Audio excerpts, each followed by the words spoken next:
ఎంతో మోజుపడ్డాను ఘోర. కానీ దాన్ని ముట్టుకోవడం కూడా కుదరలేదు. తాకపోతే ఎవడో నా తల నరికేస్తున్నట్టయింది. పిచ్చెక్కిపోతోంది ఘోర.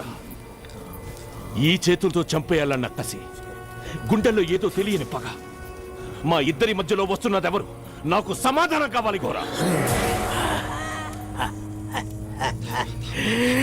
ఈ ఘోర దగ్గర సమాధానం దొరకని ప్రశ్నే లేదు రఘువీర్.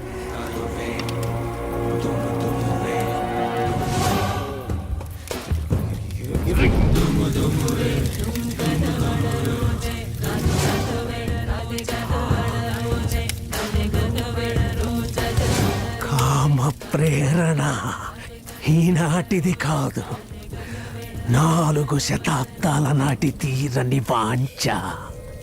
400 ఏళ్ల కిందట ఇదే ఉదయఘట్కి సేనాధిపతివి నువ్వు.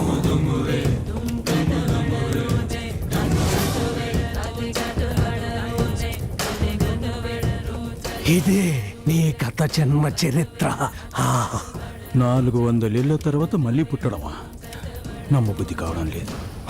కూడా అది శతాబ్దాలుగా రాయబడ్డ ఉదయఘట్ చరిత్ర.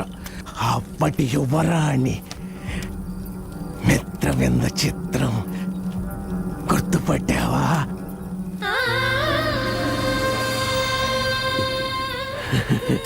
తన కోసం వెర్రెత్తి చచ్చిన రణదేవ్ బిల్లావి నువ్వు. ఆ కోరికే నిన్ను మళ్ళీ పుట్టేలా చేసింది. ఆ మదోన్మాదమే తన కోసం నిన్ను ఏమైనా చెయ్యడానికి ఉసిగొలుపుతోంది. మీరిద్దరూ పుట్టినట్టే పోగొట్టుకున్న దాన్ని దక్కించుకోవడానికి వీడు పుట్టాడు.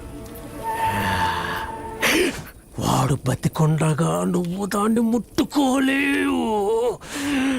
తను నీ సొంతం కావాలంటే వాడంతం చూడాలి.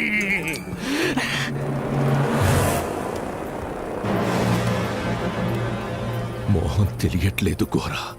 వీడిప్పుడు ఎక్కడున్నాడు? ఎవరి కోసమైతే మీరిద్దరూ పుట్టారో ఆమె మూలంగానే మళ్ళీ కలుసుకుంటారు. గత జన్మలాగే తన కోసం మళ్ళీ మీ పోరాటం మొదలవుతుంది. వాటిని గుర్తుపట్టడం ఎలా? మీ శత్రుత్వాన్ని మీకంటే ముందు ప్రకృతి పసిగడుతుంది. మీరిద్దరూ ఎదురైనప్పుడు పక్షులు మీ నుంచి దూరంగా ఎగిరిపోతాయి. ఎర్రగా మండుతున్న సూర్యుడు నల్లబడిపోతాడు. వాడు మనిషిలా కాదు, మండే అగ్నిగోళంలా కనిపిస్తాడు. వాడే భైరవ.